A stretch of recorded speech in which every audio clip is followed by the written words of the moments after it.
Bueno, buenas tardes, muchas gracias a ustedes por la invitación.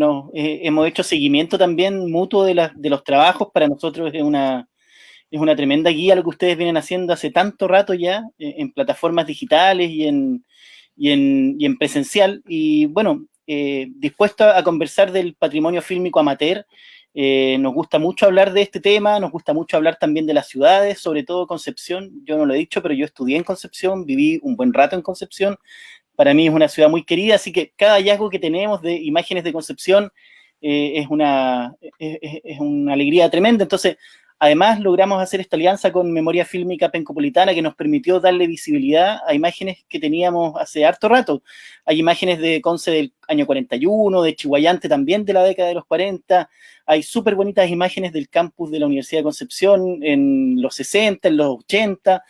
Por lo tanto, bueno, volver a agradecerles la oportunidad de mostrar estas máquinas también. A nosotros siempre nos gusta mucho mostrar máquinas, nos parece que junto a las imágenes es importante conocer la tecnología que había detrás de ella y que las hacía posible. Y esta tecnología además tan frágil torna estas mismas imágenes súper frágiles. Entonces es importante ir conociendo ese tándem, ese juego entre el contenido de estos rollitos y las máquinas que permiten ser vistos. Así que en Mm. materia dispuesta, ustedes pregunten nomás, nosotros vamos a ir mostrando lo que ustedes pidan. Bueno, de algún modo, muchos de nosotros conocimos el tema del cine casero, ya desde los años 90, año 2000 principalmente, cuando ya nos faltaba la familia, en mi caso no, porque no teníamos cámara, pero se pedía prestada, que era como bien lo típico también pedir prestada la cámara para algún trabajo o algún evento familiar importante. Pero si no, viajamos un poco en el tiempo, nos damos cuenta que muchas familias ya tenían cámaras desde la década de los 60, 50 o incluso los años ya 40 o 30. Hay registros muy antiguos. Pero antes de hablar precisamente de ese tema, de la historia y de lo temporal, me gustaría saber qué fue lo que te motivó para poder interesarte en torno a este tema doméstico, a estas películas familiares. Porque al fin y al cabo es un tema muy específico, pero al mismo tiempo bastante apasionante. Ya lo conversamos un poquito con Cristian Saldía cuando hablamos del cine, cómo de algún modo se genera esta relación tan cercana, lo hemos conversado con nuestros amigos de Vermouth, de Memoria Fílmica, pero háblanos un poco de las motivaciones detrás, ¿cómo parece este tema en tu vida? Sí, yo siempre fui un niño busquilla y me gustaban las máquinas, pero en realidad nunca pensé en un tema tan específico como el cine doméstico. Y precisamente esta cámara, o sea, este proyector que está arriba de la mesa, a mano izquierda mía, a mano derecha del que está mirando, es un proyector que me dejó un primo cuando se fue a estudiar fuera. Es un proyector Bell Howell del año 30, eh, súper antiguo, y que aún funciona y es una máquina bien perfecta. Para echar a andar esta máquina, mi primo me dio un par de datos, entonces me dijo que fuera a ver al proyeccionista del Instituto Goethe en Santiago. Entonces fui para allá, él me la arregló, me la dejó impeque y me mandó al Persa a comprar películas. Y en el Persa yo compré una bolsa, que era así se vendían en la época, de películas, de rollos de 8 milímetros, sin saber lo que había dentro. De hecho, el personaje que vendía, que era un mago, el mago Carman, no te permitía abrir la bolsa. Uno se llevaba la bolsa tal como estaba. Y adentro de esa bolsa, por supuesto, venía de todo. Venían un par de dibujos animados, un par de películas para adultos y, entre medio, películas domésticas, o sea, familias mostrándose. Lo que hoy le llamamos películas huérfanas. Y esa fue una gran sorpresa porque justamente en esa época estaba empezando un documental que la idea era completarlo con este tipo de imágenes. O sea, fue como se prendió una ampolleta instantáneamente. Y a partir de ese hallazgo empecé a buscar más. O sea, yo sabía que este mago vendía, que había otra gente en el Persa que también vendía, y que si uno buscaba y buscaba, podía encontrar estos rollos huérfanos que a veces se podía saber la procedencia porque venían rayados. Yo les voy a tratar de mostrar también, por ejemplo, no sé si se ve, sí se ve. Se ve Eh, perfecto. es una cámara auxiliar. Este es un rollo que viene con un montón de información asociada. La caja viene rayada completamente por distintos lados, tiene un montón de datos. Eh, eso no siempre ocurre. Eso no siempre ocurre. Hay películas huérfanas que no vienen con nada, solamente el contenido, y a veces el contenido no permite saber casi nada, porque Mm. a veces se filma, por ejemplo, la esquina de una casa o se filma una plaza que en el tiempo cambió mucho, por lo tanto cuesta reconocerla. Es muy difícil datar, y bueno, datar es muy difícil y también localizar las películas, pero hay cierto gusto en hacer esta especie de arqueología. Entonces después seguí tirando de ese hilo y hoy junto a otra gente tenemos cerca de 1500 películas y hemos hecho indagaciones, hemos hecho estudios, hemos ido a buscar gente que ha escrito sobre el tema, por lo tanto me parece que se ha ido completando un puzzle. Y además, bueno, principalmente nos hemos contactado con gente que trabaja en lo mismo, la gente de la Cineteca de la Chile, por ejemplo, de la Cineteca Nacional, de la Biblioteca de la Biblioteca Nacional también, que tiene un trabajo súper avanzado. Por lo tanto, se establecieron redes, cobró sentido el tema de haber juntado tanto cachureo. Así fue como partió, con la casualidad de que un primo me quiso dejar su proyector porque él partía a Barcelona. Qué increíble cómo fue tejiéndose todo esto. Y mira, vemos en tu mesa, en tu escritorio, una serie de equipos. Tenemos también el equipo que tú mostraste, ¿cierto? El proyector que te dejaron, pero también vemos otras cámaras. ¿Esos son los tipos de cámaras que se ocupaban antiguamente para hacer estas filmaciones? Sí, hay unas que son súper viejas, por ejemplo esta, que es del año 30, que esta es una de 8 milímetros, es Kodak. Después esta es de 8 milímetros también soviética, o sea, tecnología de otra parte del mundo, porque usualmente acá llegaban las cámaras Kodak. Aquí pueden escuchar que esta es una cámara a cuerda, que todavía funciona, todas estas máquinas siguen funcionando. Acá hay una de Super 8, la Super 8 ya además de pinta es más moderna, se nota más.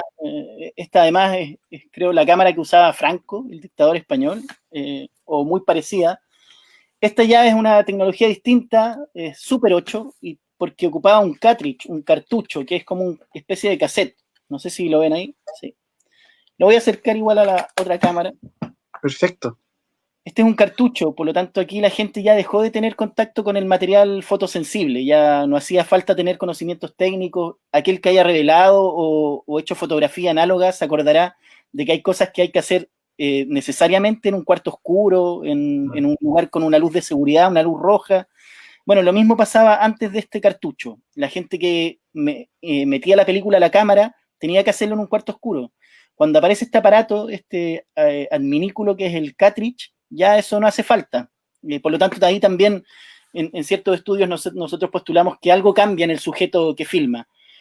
Y bueno, y dejé para el final este proyector, que es un proyector del año 22, 23, que es la pieza más antigua que tenemos porque además es el primer aparato que vino con la promesa del cine en su casa. O sea, este fue el primer aparato que pudo comprar una familia al comienzo muy caro, pero después medianamente barato, accesible. Cuando aparece este aparato, por fin está eso de que uno puede hacer cine y proyectarlo en la casa en el cine y el cine en la casa. Fue como la promesa de revista clásica. Claro, y en esta investigación que se ha dado, porque al fin y al cabo es como una gran investigación, o sea, tú dices que son 1500 películas ya encontradas, y que además se salvaron porque muchas de estas películas simplemente se perdían. O sea, gran parte del material, el patrimonio audiovisual presente en nuestro país simplemente se perdió, y eso es algo bastante lamentable. Se bota a la basura, se funde, lo que pasó con las películas antiguas, por ejemplo. Si hablamos de cine chileno propiamente, tal largometrajes, para la gente que está viendo esta transmisión y no sabe mucho la historia del cine chileno, aquí cientos de películas simplemente desaparecieron, y no existen más copias. Imagínense entonces qué queda para el cine doméstico, o sea, estas películas familiares que a veces, claro, la familia no las cuida o los herederos no se quedan con el material, se pierde, etcétera, etcétera. Por ejemplo, ¿cuál es la película más antigua, más o menos, dentro de todo lo que se ha encontrado? Más antigua que tú pudieses Tenemos comentar. una del año 20, o sea, de 21, 22, no lo tenemos muy claro. Que es esta. Es una película de 9,5 milímetros. Yo me voy a permitir mostrarles también porque el 9,5 tiene una gracia que es, no sé si se ve ahí, que la perforación va al centro del film. Es bien particular. Esta es una película súper antigua. Aún no la hemos podido proyectar porque no tenemos el aparato que les mostré de 9,5 que es un Pate Baby, no sirve para rollos de este tamaño, son para rollos más chiquititos, entonces no hemos podido proyectarlo, y además mejor no proyectarlo, yo creo que hay que esperar el momento del escáner, porque Sí, está súper abarquillado, que es un típico defecto que con el tiempo es una enfermedad muy típica de las películas, que como la emulsión es distinta en densidad al soporte, con el tiempo se empiezan a abarquillar, hay una tensión, entonces se empiezan a torcer para todos lados. Y mejor no ver estas películas en aparatos, porque los proyectores, bien o mal, tienen demasiada fuerza, o sea, fuerzan demasiado. Y colgándome de tus palabras hace un rato, o sea, lo que estábamos hablando de la fragilidad de este tipo de archivos y eso de ir arrepintiéndose en el camino que nos pasa a todos. Claro, hay una desventaja que tienen estos archivos, que es que a primera vista no se ve el contenido. O sea, distinto a una foto familiar, por ejemplo, que la foto impacta de golpe, muchas veces ocurre que la gente que tiene estas cosas en su casa, estos rollos, estas cajas, no saben lo que tienen adentro. Y nosotros suponemos que al día, no hace falta hacer el cálculo diario, pero que se pierden muchísimas películas todo el tiempo porque la gente no sabe lo que hay adentro. Y nosotros hemos podido rescatar aquellas que llegan a un mercado persa o a un vendedor de antigüedades que conocemos y que nos contacta por WhatsApp o internet. Pero yo creo que la gran mayoría de este tipo de cine se pierde definitivamente y se pierde para siempre por lo que tú decías, son copias únicas. O sea, no hay otra vuelta. Y podemos sospechar que ahí se ha ido gran parte de la memoria fílmica de las familias chilenas. Pues desde el año 20 hasta acá, lo más probable es que no tengamos ni un quinto ni un sexto de todo lo que se filmó, mucho menos seguramente. Y eso preocupa, yo creo que tiene que haber un esfuerzo estatal por recuperar este tipo de películas, porque si esto va a quedar en manos de aficionados, de coleccionistas, de gente interesada, lo más probable es que no podamos llegar a donde queremos llegar. exacto. Y bueno, eso es muy importante lo que mencionas porque ya ha habido ciertos esfuerzos por recuperar parte de nuestra historia fílmica. O sea, viajemos un poquito, historia reciente, cuando se restauró Cante no llores corazón, por ejemplo, que fue una labor épica, digamos, de poder recuperar este largometraje filmado en Concepción, que tiene escenas en el Parque de Lota, en el Doctor Mayeco también, y el Centro Penquista, que son escenas únicas, digamos, de la ciudad de aquel entonces, pero ese fue un caso aislado, o sea, estamos hablando de muchas películas que simplemente se perdieron o que se han encontrado, pero y está la pérdida, ¿cierto?, de material que es imposible hacer algo, darle la coherencia que alguna vez tuvo, como es por ejemplo la película Vergüenza, que está filmada en Antofagasta, que es una película bastante subida de tono para la época. Ahora, con respecto a este patrimonio familiar, digámoslo así, ¿hay qué tipo de personas podían adquirir estas cámaras? O sea, porque no todos los chilenos tenían acceso, digamos, a este tipo de medios de filmaciones o cosas de ese tipo, cámaras. Sí, yo ahí sostengo, o sea, se suele decir muchas veces que era como un pasatiempo de gente pituca. Ujú. Es una cuestión que se repite mucho. Yo, revisando estos 1500 rollos, revisando literatura, yendo un poco más lejos, puedo sostener que no necesariamente, o sea, solamente eso, no necesariamente. Yo creo que al principio sí era muy difícil que una familia de clase media, por ejemplo, o más de menos recursos, si se quiere, pudiera hacer el esfuerzo. Me da la impresión que en los 40, 50, incluso en los 60, sí la cuestión se democratiza, si bien entre comillas, un poco más y solía ser un juguete de hombres, casi siempre, hombres proveedores, dueños de casa, o sea, proveedores de familia. El papá trabajaba, la mamá se quedaba en la casa, este era un juguete del papá. Y era un juguete del papá casi exclusivamente, no lo tocaba nadie más. Mm. Y, y además el perfil de aquel que filmaba tenía que ver con la gente que era un poco tuerca, que le gustaban los autos, que no sé si ustedes han visto, seguramente lo vieron también, que de repente en los pasajes, en las calles, en las casas, habían tremendas antenas de radioaficionados. Sí. Era una costumbre también en los años 60, 70, 80, 90, antes del internet, que había gente que se conectaba, que escuchaba radios de otros lados del mundo, que se contactaba con otros radioaficionados del mundo. Bueno, solía ser el mismo perfil. O sea, alguien que le gustaba la cuestión media mecánica, que tenía leves conocimientos de química, por esto que yo les decía, porque había que tener conocimiento. O sea, uno tenía que saber, al menos saber que no podía manipular la película a la luz, ese tipo de Claro. cosas. Y cuando cambia el cartucho, cuando la película se mete en un cartucho y aparece el Super 8, yo creo que cambia harto y se elitiza un montón. Yo no sé por qué, pero se elitiza un montón. Lo más probable es que ahí hayan subido los precios. Porque Mm. son máquinas, las máquinas que yo les mostré, las primeras, esta por ejemplo, es mecánica pura. Aquí no hay ni un cable adentro, nada, nada, nada, nada, nada. Es mecánica pura. O sea, esto, alguien con leves conocimientos de mecánica o mirándola un rato por dentro, lo más probable es que la haya podido solucionar. Pero ya un aparato como este, por ejemplo, es muy difícil de arreglar. O sea, ya el salto económico yo creo que está acá, cuando se pasa del 8 milímetros al Super 8. Pero yo creo que, o sea, y lo que he visto me señala que en ningún caso fue un juguete de elite. No, fue un juguete medianamente expandido, o sea, que se estaba en distintas capas sociales y que además se repiten ciertos tópicos, eso es como transversal, o sea, se filmaban cosas parecidas, se filmaban eventos, se filmaban cuestiones memorables, viajes, cumpleaños, matrimonios, por supuesto, algunas ceremonias más luctuosas, funerales o velorios, etcétera. Pero yo creo que el gran salto se pega en el Super 8. Y además hay una relación con la expansión del mismo mercado de la fotografía. O sea, por ejemplo, casas como Hans Frey abren sucursales en gran parte del país y ahí vendían todos los insumos para este tipo de actividad. Y eso también implica esta expansión, digamos, del mercado. O sea, las casas Kodak. Si uno ve fotografías antiguas de Concepción, hay muchas fotos donde se ven los letreros de Kodak, de Agfa también, que hay una masificación, digamos, de la fotografía. La misma prensa evidencia eso. O sea, de un modo la publicidad aumenta en las revistas como Zigzag, Ecran también. Es bien interesante eso. Y dentro de los descubrimientos, bueno, sabemos que tú has descubierto muchas películas relacionadas con Concepción, o con el Biobío, digámoslo así.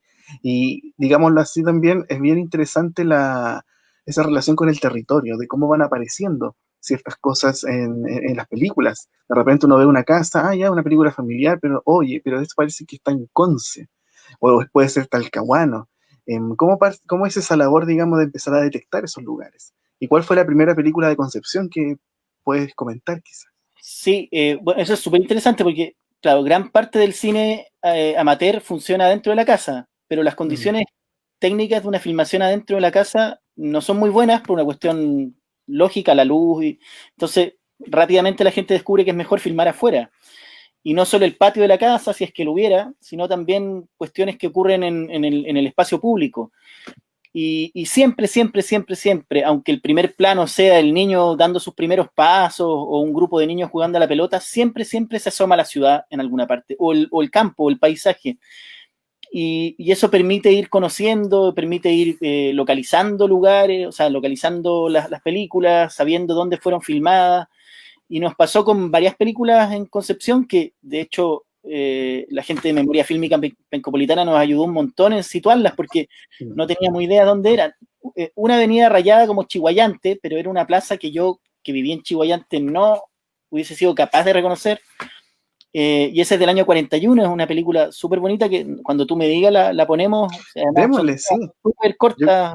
yo creo que mucha gente está digamos, esperando, sí. Sí, y Concepción, bueno, esta alianza que establecimos con Memoria Fílmica Pencopolitana además nos permitió ver películas que ellos habían encontrado, que son otras joyas que seguramente ustedes las van a comentar. Mm. Además, justamente ahí se da un caso que es como de novela, que es una película que se encuentra en un basurero y que alguien la descubre y se las lleva para que puedan saber de qué se trata. Claro. Wow. Bueno, esa es una historia casi justamente de película, de encontrar las cosas en la basura, Sí. como un desperdicio, pero con un valor enorme justamente. En el Persa Bio Bio no puede encontrar Ahí tantas se ve cosas. algo. Ahí se ve, te digo el tiro que se ve. Sí. Sí, ahí está Concepción precisamente, ahí está la... Mira, ahí se ve la Municipalidad Antigua, obra de García del Postigo, el famoso edificio municipal demolido en 1968, la Plaza Independencia, la Pileta de Ceres, al fondo el Odeón, ese edificio muy interesante de Ramón del Castillo, construido en 1937, y son esos testimonios que tiene la Plaza Independencia también. Mira, ahí al fondo se veía un cachito del antiguo Café Palet, un edificio muy, muy poco documentado y la El Intendencia en teatro construcción. de la U de Concepción, ¿no? Claro, pero era el teatro... ¿Cómo se llamaba el teatro antiguamente? el Teatro Concepción, el Teatro Ah, Concepción, ya. Y ahí, sí. bueno, estos son los estragos del terremoto del 39, entiendo yo. O Claro el que fin de la construcción del puente, no me acuerdo bien. ese es claro, ahí se está terminando el puente, de hecho. Por Mm. lo que se ve en esta película, se ve el edificio de la Intendencia en fase ya de obra gruesa, terminándolo, digamos, con la construcción de la Galería Alessandri, edificio que está en peligro de desaparecer aquí en Concepción. Y aquí vemos también la construcción, la finalización del puente carretero sobre el Biobío, o Ah, Puente Viejo, como el lo famoso puente conocimos viejo. todos. Sí, y que originalmente, mira, este video es muy bueno, Diego, porque se ve la calzada original que no era de hormigón, no eran losas de hormigón, era de madera. Ahora. Mm. Era totalmente hecho en madera. Y ahí seguramente el protagonista, acá hay un choque también, un choque a orillas Sí. del Biobío que, Mira, ¿puedes volver un segundito hacia atrás a la imagen del pequeño que se ve a ver si podemos. Sí, ahí está, ahí viene. Mira, si no me equivoco, esas casas que se ven al fondo Oh, son perdón. del... No te preocupes, esas casitas que se veían eran el Parque Ecuador, los pabellones de emergencia, construidos después Ah, del terremoto de 1939. Recordemos que el Parque Ecuador cambió totalmente después del terremoto y pasó a ser una población donde se construyeron una serie de casas de madera, formato pabellón, para dar albergue, digamos, a damnificados y además a personas que vinieran a trabajar acá en labores de ingeniería, de... Ahí se ve justamente. Lo más probable es que haya sido en los pabellones de emergencia. Y habría una relación quizás con la construcción del puente. Y ese accidente, ¿eh? Qué potente debe ser. sí. Habría que ver el tema de las micros de la época. Sí, pero es un accidente bien fuerte a orillas del Biobío. Y después el video retorna al comienzo, que es esta campaña que impulsó Pedro Aguirre Cerda de Alas para Chile, que fue como para potenciar la aviación nacional. Y entonces ahí están la colecta. Mm. Alas Claro, para porque es muy importante lo que mencionas, porque de hecho con el terremoto se tuvo que perfeccionar, digámoslo así, tuvieron que llegar aviones, o sea, de algún modo Chile. no había un aeropuerto aquí, se consolida después el aeródromo en Hualpén, lo que actualmente son las poblaciones Lambé, Lancé, entonces claro, es un excelente registro que nos permite entender muchas cosas. Sí, pues eso es lo que permite. Por eso a nosotros nos importa mucho empezar a mostrar estas películas. Nosotros nos demoramos harto en hacerlas públicas por cuestiones técnicas sobre todo y por ciertos temores, porque no teníamos las condiciones para escanearlas bien, por lo tanto habían películas que no se veían muy bien. Después perdimos ese pudor y empezamos a publicar las que teníamos porque nos parecía que más allá de que se vieran bien o mal, había una cuestión importante para investigadores, era importante hacerlas circular. Y así como puedes tú, con conocimientos de tus estudios, ir encajando las piezas de lo que se ve, eso también puede ocurrir en un montón de ciudades, en un montón de otras esferas, y es lo que nosotros queremos propiciar. O sea, nos importa mucho que la gente vea estas películas. Claro, claro que sí. Y en ese sentido igual es bien potente porque te das cuenta que cuánto nomás no duró ese clip, pero cuánta No, es información nos cortísimo, brinda. cortísimo. Sí, voy a preparar otra mientras, porque hay unas Per- ya, nos pegamos un salto a los, bueno, en Chihuayante una a los 40, que es bien bonita también, pero ahí es el seguimiento de una familia puro y duro en la plaza de Chihuayante, muy bonito. Si quieres lo voy preparando, ¿no? Sí, Dale, sí, sí, yo ya. creo que mucha gente quisiera ver esos clips para también comentarlo. Perfecto, sí, Ya. perfecto. Eso es Chihuayante, entiendo que la plaza es Chihuayante. Wow, qué hermoso. Y esto es muy típico del cine amateur, el seguimiento de una familia en un lugar público, siempre hay niños protagonistas y siempre está este juego de actuarle a la cámara, que es una cuestión connatural también, que hoy día lo hace todo el mundo también cuando se encuentra con un celular enfrente, por ejemplo, y ahí están jugando dos niñas, seguramente su mamá y alguien más, un hermano. Lo más probable es que quien filma es el padre, el jefe de familia, como se decía, ¿no? Mm, Y se ve el mobiliario de la plaza, se ve cosas que ya no existen, nada de esto existe tal como lo vemos ahora, ¿no?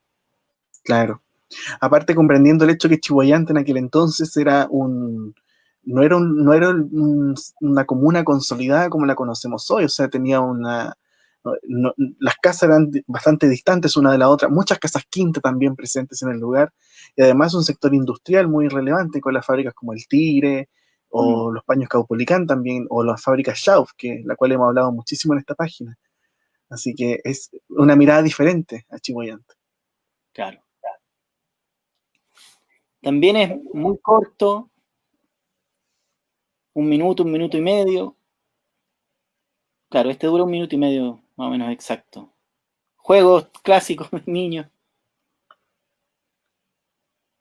Es interesante ver las vestimentas también, ¿eh? Y en este caso están un poco elegantes. Sí. Que también solía ocurrir que cuando se filmaba, porque era una ocasión especial, filmar no era cualquier cosa en esos tiempos. No es como hoy que tenemos miles de minutos dentro de un teléfono celular. En esa época, bueno, todos los rollos que les he mostrado en algunos primeros planos en esta cámara que tengo al lado son de 3 minutos, un poco más de 3 minutos, un poco menos de 3 minutos, entonces pueden imaginarse la economía que regía, ¿no? Uno no podía filmar cualquier cosa, había que tomar muchas decisiones. Esto ya es periferia de Chihuayante seguramente, o hoy debe estar ya incorporado a la ciudad, esta parte donde están comiendo un picnic. Claro. Y tener un automóvil también, eso es bien... Sí, sí, sí.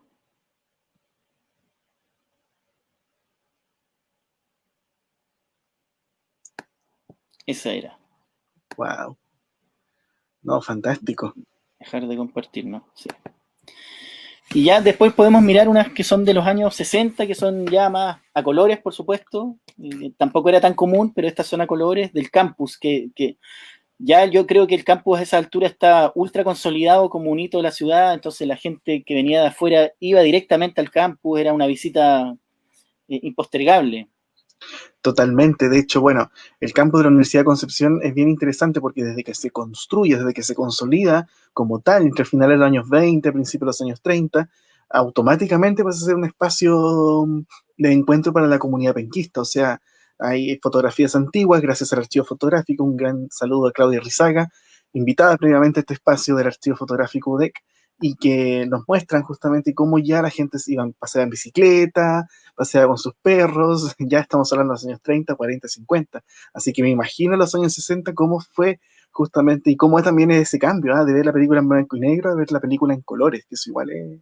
Aquí vamos a ver lo que voy a mostrar ahora, empieza en la plaza de Conce y termina en el campus. Entonces, no, termina en Talcahuano, en un viaje bien interesante porque se ven los estragos del terremoto del 60.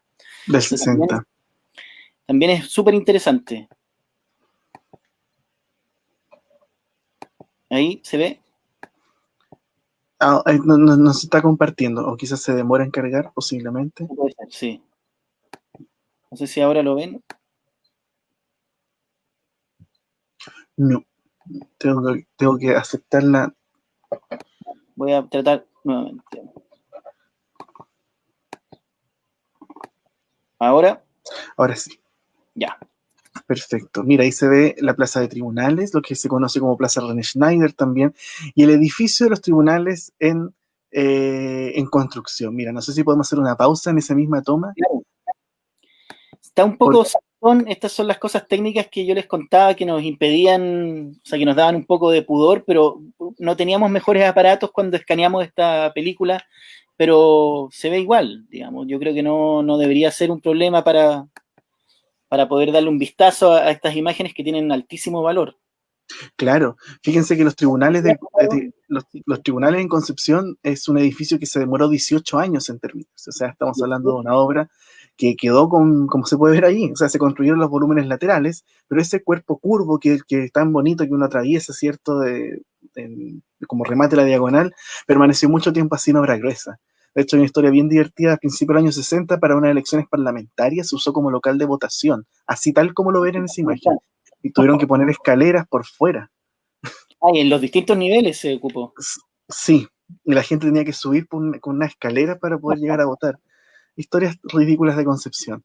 pero muy anecdótica y divertida. Y ahí se ven justamente los estragos del terremoto por calle Castellón, con esas construcciones, digamos, bastante derruidas. Ah, bueno, ese un ícono de la Plaza Independencia, o las plaquitas de Fanaloso también. Sí, muy bonito. Y había una escalera puesta, parece, ¿no? O habían, quedó por lo de la bandera. Lo más probable, justamente, haya quedado por algo así. Se ve la pileta y el diseño original también de la plaza. Los tilos, por supuesto, emblemáticos de Concepción. Sí. Esta es una familia que se pasea por todo el sur de Chile. Este forma parte de una saga, o sea, es un rollo huérfano, pero son varios huérfanos, no es uno solo. Que muchas veces nos llegan rollos que uno, por último, si pudiera empatarlos con otro que vienen cerca, medios parecidos, pero en este caso no. En este caso vienen muchos rollos juntos y podemos hacer un seguimiento de esta familia. Ahí se ve el campus precisamente cuando estaba Claro, ahí. ahí cuando vimos el Parque Ecuador se veía la construcción del Liceo Técnico Femenino, reemplazando la antigua construcción que existía ahí, que era de la Universidad de Concepción, donde estuvo la Escuela de Arte, donde hizo clases, o sea, donde estuvo Violeta Parra, Tony Peralta y tantos otros personajes importantes. Mira, lo interesante de este clip es que a medida que vamos avanzando el campus nos damos cuenta de que aún no se hace la renovación del campus, la peatonalización del campus universitario, ya que antes de eso eran calles que ingresaban, como una Claro. prolongación de Janequeo y de otras vías también vehiculares dentro del campus universitario. Vemos ¿Y el edificio de Duarte. qué año ocurre? Disculpa, ¿Qué año ocurre la peatonalización? después del 62 empieza, un Ah, proceso progresivo. Lorenzo Arenas, un saludo claro, muy grande a la población de Lorenzo Arenas. rumbo a Talcahuano. Sí, mira los bloques impresionantes como se ven ahí, impecables. Mm. Un saludo muy grande a la gente de Lorenzo Arenas, específicamente esta etapa que estamos viendo es de la Lorenzo Arenas, ya la última fase de la Corvi, del año 54. Estas industrias, yo no sé cuáles son. Habría que identificar muy bien cuáles son cada una. Me impresiona la cantidad de citronetas que se ve. Sí, un montón. El auto más popular de aquel entonces. Ah, ahí está, AN. Arco, Chile. Sí. Mira, ahí se puede hacer un trabajo bien especial de detectar cada uno de esos edificios. Sí. Pero sabes que se ve muy bien la calidad, digamos, para ser de esta época y en colores, la calidad Sí, es estaba un bien color. conservada también. Sí, sí, sí. Bueno, este rollo lo tenemos, ahí está el Huáscar. Lo volvimos a escanear y está en mejor calidad, pero no, para esta vuelta no pudimos ocupar esa copia, pero lo tenemos y es un rollo súper bien conservado, que además está tratado con mucho cariño. Mm. Ahí se ven los estragos del terremoto, ya fue muy fuerte. Mira, Susana Cueva nos dice que es Huachipato la antigua entrada. Ah, Claro. Mira, ahí mira, se ven muchas construcciones y fíjate, digo que si uno va a Talcahuano ahora todavía quedan muchos vestigios del terremoto del 2010, que a su claro, vez eran construcciones que habían aguantado el terremoto del 60 y que quedaron heridas, digamos, por la historia se repite, sí, pues, la historia se repite justamente, los mismos justamente. errores, etcétera. Sí, Y quiero claro. llevar el ciclo con una que bordea los 80, yo creo que es de los 80, 79, 80, que también es un vistazo por el campus y después un vistazo desde alguna torre que está cerca del mercado, que Ah, seguramente ya. no sé, pues tiene una cerámica que es muy particular, si es que no me Ah, equivoco. vamos a revisar justamente. Sí, pues ustedes también, claro, tienen cierta predilección por las cerámicas, ¿no? Sí, en ese sentido vamos a comentar a la gente, e invitarlos a seguir la página en Instagram de Celapedia, también está en Facebook, de Ah, Celapedia, en la cual estamos haciendo un trabajo poniendo en valor este elemento que voy a mostrar en cámara mientras, que son los mosaicos, vitrios, cerámicas y los colores de la ciudad de Concepción. bueno, Materiales que se usaron en todo Chile, pero que cada arquitecto le daba, digamos, un uso bien especial. bueno, ahora voy a compartir. Dale. ¿Si se ve? Sí, No. Entonces vamos con... Esto creo que es del 80. Los sí. 79, 80, no más allá. Se ve, bueno, vamos a ver cosas particulares como un Yagán, ese auto que se fabricaba en Chile también. La Laguna de los Patos emblemática, por supuesto. Y ojo, la Laguna de los Patos, aquí ya se ve, mira, esto es un buen complemento al video anterior, porque el anterior mostraba la universidad, digamos, antes de ser peatonalizada, Aquí ya está totalmente peatonalizada y se ve también la construcción de la Laguna de los Patos, que digámoslo así es una laguna artificial, que aprovecha las condiciones húmedas de lo que fueron los antiguos humedales de este sector de Concepción. El Los pudú. pudúes. El pudú albino, ese era un mito, yo nunca, no, sí lo vi, existía. Eso ya no existe, ¿no? No, nada de eso existe. Las piletas ya no.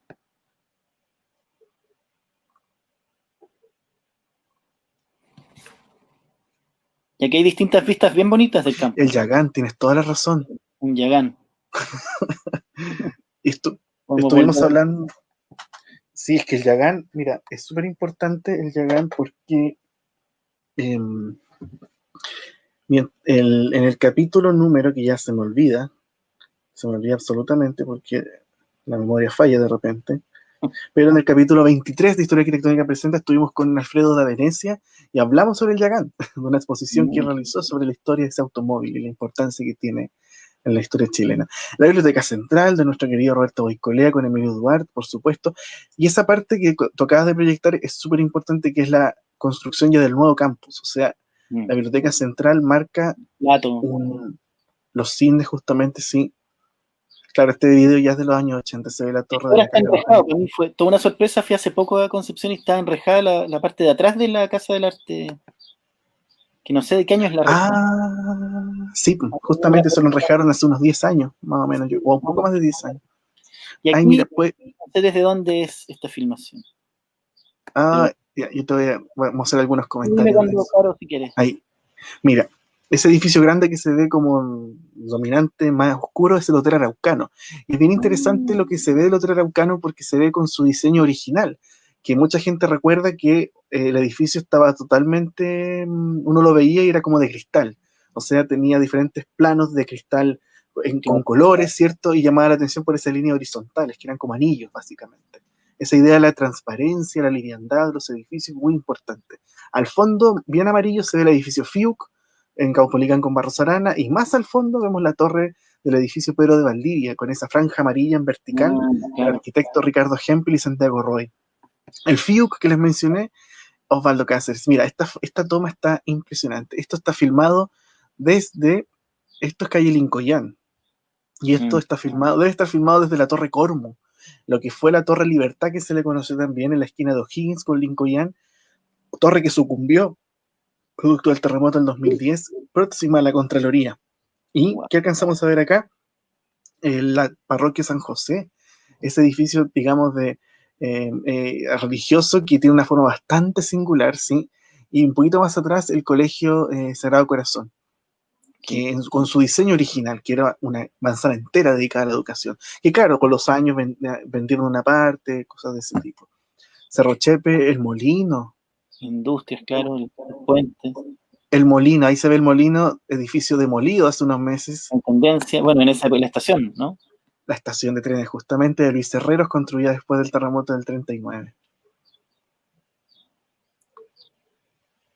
El Puente Viejo, que hace unos clips anteriores lo vimos. La cerámica de la torre de la que estamos hablando. Oh, ya, esto es impresionante porque, claro, es efectivamente la torre Cormu, conocida posteriormente como Torre Libertad. Esa torre fue, digamos, un proyecto Cormu, Corporación de Mejoramiento Urbano, en el gobierno de Salvador Allende. Se hicieron 3 torres acá de similar característica. Una en Chillán, que se llama Torre Rucamanqui, otra en Talcahuano, que es la Torre Prat, que todavía existe, y en el caso de Concepción, el edificio que se ve en Lincoyán. Aquí es Yacolén, creo, ¿no? Yacolén, justamente. La Laguna Chica.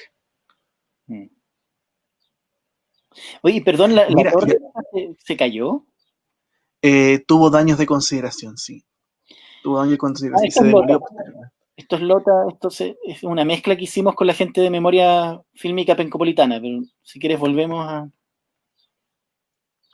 No, es un detalle puntual, que en el balneario o sea, lo que se ve en el video como unas líneas diagonales al fondo, ¿sí? Es el edificio del Casino Yacolén, obra del arquitecto Edmundo Budenberg de mediados de los años 50, una obra totalmente vanguardista, moderna, radical para la arquitectura en Concepción de aquel entonces. Son cosas que se van descubriendo en estos rollitos que quedaron dando vueltas y que por suerte pudimos recuperar, porque lo más probable es que...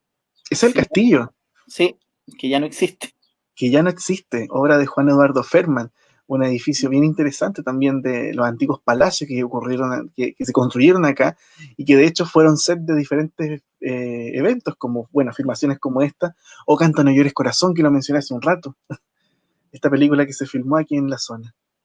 Exactamente. Wow. Bueno, este video en particular, esta segunda parte de lo que estábamos viendo en blanco y negro, forma parte de una colección grandota que nosotros encontramos justamente en el Persa, que es de la familia Dualde, que es una familia que estuvo instalada en Puerto Saavedra, una familia ganadera. Eh, y tenemos 28 rollos, bueno, yo estoy hablando desde Temuco. Lo más probable es que estas películas sean las más antiguas en este formato, que es 16 milímetros de la región de la Araucanía, que son desde el año 27 hasta el 36 más o menos. ¿Han encontrado, por ejemplo, algún nombre que se repita constantemente, así como alguien que se dedicaba a vender solamente este tipo de cosas o hacer este tipo de trabajos? Así como fotógrafos, ¿cierto? El típico fotógrafo minutero, ¿cierto? O la Sí. gente que pasea casa por casa o en las plazas. ¿Le ha pasado a usted encontrar, pero mira, esta misma persona filmó esto, después hizo esto, después hizo esto? No, que filme no. Sí hemos reconocido las casas, la misma casa Hans Frey, por ejemplo, que tú nombraste, se ven un montón de timbres en estos rollitos, en estas cajas, o sea, aparece, y un par de nombres más, por lo tanto, porque también hay que ser conscientes de cuánto costaba que volviera la película revelada, esto se mandaba a revelar a Estados Unidos, entonces había que ser paciente. Hoy uno puede ver inmediatamente lo que graba en su celular, incluso puede estar haciéndolo en vivo como lo estamos haciendo nosotros ahora. En ese tiempo uno dejaba de filmar, lo metía en la caja, rayaba la caja con las señas para que volviera. Esto se iba a la casa Hans Frey, por ejemplo, la casa Hans Frey lo mandaba a Estados Unidos o Panamá y volvía a los varios meses después. O sea, había que ser muy paciente. Y a veces también esperar que volviera un fracaso, o sea, uno nunca sabe lo que pasaba, porque uno no ve el visor no te muestra lo que ve la cámara, eso de partida, no eran cámaras reflex, por ejemplo. Y Claro. necesitaban ciertos conocimientos de fotografía, o sea, uno no podía exponer a contraluz, pero bueno, eso le pasó a mucha gente, que 6 meses después volvía cualquier cosa. Oye, eso yo creo que es un dato súper importante para también tomar el peso de estas películas, o sea, el sacrificio que involucraban también y el anhelo de las personas que filmaban, así, por capturar ese momento tan particular, ¿cierto? Dejarlo para la posteridad, pero que a veces fracasaba en el intento. Que, bueno, yo creo que a muchos nos pasó también con la fotografía, cuando uno mandaba a Casa Orellana, qué sé yo, a revelar las fotos y no salían las fotografías, salían O el malas, salían chuecas, clásico dedo, el dedo en el visor, que era el dedo. también este error de paralaje que también ocurre mucho con estas cámaras. Yo he hecho algunos experimentos, he filmado con estas cámaras y he fracasado rotundamente. He podido revelar yo mismo, porque también hay como un circuito de gente que está usando estos materiales todavía. Y se usan películas que caducaron hace 20, 30 años, ahí hay un par de fórmulas para poder seguir usándolas. Pero claro, ahí uno ve lo que cuesta, cuánto costaba. Y claro, nosotros decimos que cuando vuelve la película y se proyecta, ahí se cierra un ciclo, es con un ritual, o sea, es un ritual que la gente que filmaba conocía. O sea, ponía el proyector en un lugar adecuado de la casa, se oscurecía la casa, la gente no se cruzaba por el haz del proyector y se veía aquello que se había prometido, que era la filmación en latencia que viajaba hasta Estados Unidos para ser revelada. Claro. Y en ese como también de repente pasaba que esa cosa amateur conlleva como a dárselas quizás de director. Entonces, no sé si te ha pasado a encontrar como películas que ya traspasan un poco lo doméstico y es como que alguien está tratando de contar una historia o de elaborar una historia con una especie de guión o algo por el estilo. ¿Ha encontrado cosas así, por ejemplo? Sí, harto. O sea, nosotros también postulamos que siempre hay una intención narrativa. Hay gente que dice que no. En algunos libros así de manuales dicen que no siempre hay una intención narrativa. Nosotros creemos que siempre hay. Y claro, hay unas donde se hace más evidente y hay una persona actuándola a la cámara, disfrazada. Voy a buscar una que es un ejemplo súper corto de actuación de gente que evidentemente está jugando a ser actor o está siendo actor en realidad, más que jugando, está siendo actor frente a una cámara. Aquí hay dos muchachos, les voy a mostrar, que hacen un truco un truco de cine puro y duro, que es súper interesante. Esto dura unos pocos segundos. Perfecto. Mientras tanto, en los comentarios compartí el link de la página de YouTube donde pueden ver todos los entrevistas anteriores y también los espacios del material en nuestra casa. No sé si ahí lo están viendo. Hay un niño con una... Se ve negro todo. Ah, ya. Algo está pasando entonces. Ahí sí, ahí sí. ¿Sí? ¿Se ve? Perfecto, sí. Se ve. Ya. Se ve el niño con un arco. Sí, prepárense para el truco de... Esto es cine puro y duro porque ellos cortaron, hay un montaje en cámara que es muy entretenido. En ese movimiento hay 100 años de historia de cine, o sea, es justamente ese montaje es puro cine. El niño entendió que tenía que, si cortaba la cámara, dejaba de filmar un rato, simulaba el movimiento, ahora también le da un flechazo a su compañero. Eso es cine puro y duro, y eso uno lo encuentra... Se vio negro. No se Ah, vio la perdón, peli. ya, No. vamos de nuevo entonces. No se vio, y yo estaba No. comentando con tanto entusiasmo. No sé si, espera un poco. Sí, no te preocupes. Problema. Problemas típicos de... Ya, share screen. No sé si ahora se ve. Perfecto. Se ve. Ya. Veo una manzana. Ahí ya se ve el truco, pero ahí empieza. Ah. Y aquí lo repiten. Está... Es un juego de cine clásico. Los niños entendieron cómo funcionaba la cámara, entendieron cómo funcionaba el lenguaje cinematográfico. Ahí lo mismo, le da un flechazo al actor. Qué increíble. Y esta tú no sabes en dónde fue filmada. No Nada, hay. nada, no hay ni una información. Hay mucho de eso, mucha información que no existe, que tal vez se perdió en el camino. Lo más probable es que esta caja, o sea, esta película hubiera estado en una caja que estaba dentro de otra caja, tal vez la caja estaba rotulada. Bueno, y la gente como jamás pensó en que estas películas iban a ser después vendidas en alguna parte, no rotulaban las películas, simplemente porque era una cuestión que estaba dentro de la casa, no hacía falta. Claro. Todos en la familia reconocemos a la abuelita, no hay para qué poner en la película abuelita. Es una cuestión súper natural, súper natural. Y además, bueno, hay una cuestión que también es parte de un estudio que estamos haciendo que definiendo quién es el guardador o la guardadora de estas películas. Y ahí creemos que hay una desventaja también respecto de la fotografía familiar, que la foto familiar usualmente fue guardada por generaciones de mujeres. Era muy natural. Hay historias, hay libros que relatan esto, de que habían guardadoras que se pasaban las películas de generación en generación, o sea, las fotografías. En cine no ocurre, no hay nadie que las guarde, no hay como una tradición de guardar las películas. Por esto mismo de que uno no las puede, si se rompió la ampolleta, por ejemplo, del proyector, esa película ya no se puede ver, a menos que uno con una lupa la vea contra la ventana o contra una luz, pero igual no va a haber movimiento ahí. Entonces esa es una desventaja y por eso se votaron tantas de estas películas. Entonces, son cosas que son parte de varios estudios que estamos realizando y que son interesantes de ir descubriendo. ¿Y qué ciudad es la que más tienen registro, al menos de lo que han podido detectar? No, Santiago de todas maneras, bueno, capital y siempre ha tenido una cantidad de población mayor. Concepción tiene bastante, hemos detectado harto. Valparaíso, por supuesto, también. Valparaíso siempre ha tenido más tecnología que otras partes del país, seguramente, porque llegaban ahí al puerto, cámaras, seguramente había más casas fotográficas. Siempre ha tenido una tradición de fotografía también Valparaíso. Y en el sur hay mucho, y yo creo que está asociado a las colonias, o sea, a la migración europea.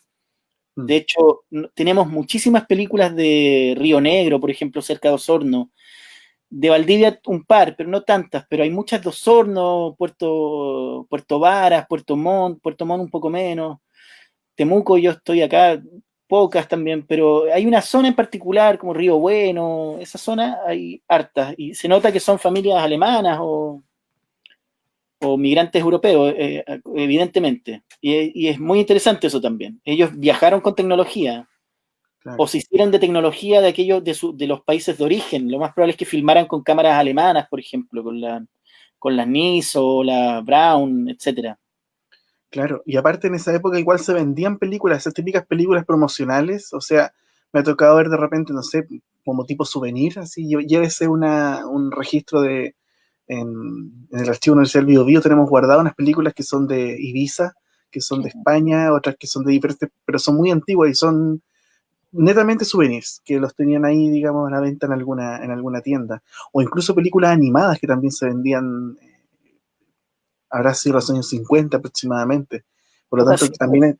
siempre se vendieron animadas Mm, y en estas bolsas que yo te decía del Mago Carman o de aquellos que te vendían, siempre venían un par de estas películas. Y hubo mucha pornografía, mucha película para adulto en este formato también. Entonces también uno se encuentra todo el tiempo llega una caja con muchas películas familiares y entre medio un par de películas de adulto, un par de películas de animación, siempre hay de animación del gato Félix, etcétera. bueno, la pornografía está desde que el cine, digamos, se consolida, desde que ya se desarrolla la tecnología, y es algo inmediato, automático, no es Sí, algo reciente, en lo no, absoluto, automático, sí. en lo absoluto. Bueno, Diego, el tiempo pasa, ha estado súper interesante la conversación, la verdad es que ha sido realmente bonito, más allá también de conocer las películas, también entender cómo funciona esto, de entender los formatos, conocer las máquinas maravillosas que tienes también en tu escritorio, que también son un testimonio, porque de algún modo muchas de esas máquinas también fueron desechas, o sea, me han llegado comentarios de gente que las botó a la basura, cámaras bastante caras también, que no se conservaron y que también da para pensar que qué pasa con el patrimonio audiovisual chileno, digamos, los registros antiguos. O sea, vamos a seguir perdiéndolo quizás, o sea, está bien que se hayan encontrado, por ejemplo, en los persas, ese tipo de cosas, pero eso también te da a entender una realidad, qué pasa cuando la gente se desprende de este tipo de, de, de medios y de registros. ¿Qué ha significado filmoteca.cl, así en torno al aprendizaje, digamos? Eh, Mucho, mucho. Sobre todo establecer redes. Yo creo que haberse pegado este salto a propósito de la pandemia, de empezar a mostrar materiales. Por ahora nosotros estamos en Facebook y en Instagram nada más. Estamos trabajando en una página web. A nosotros nos interesa mucho el modelo de ustedes, por ejemplo.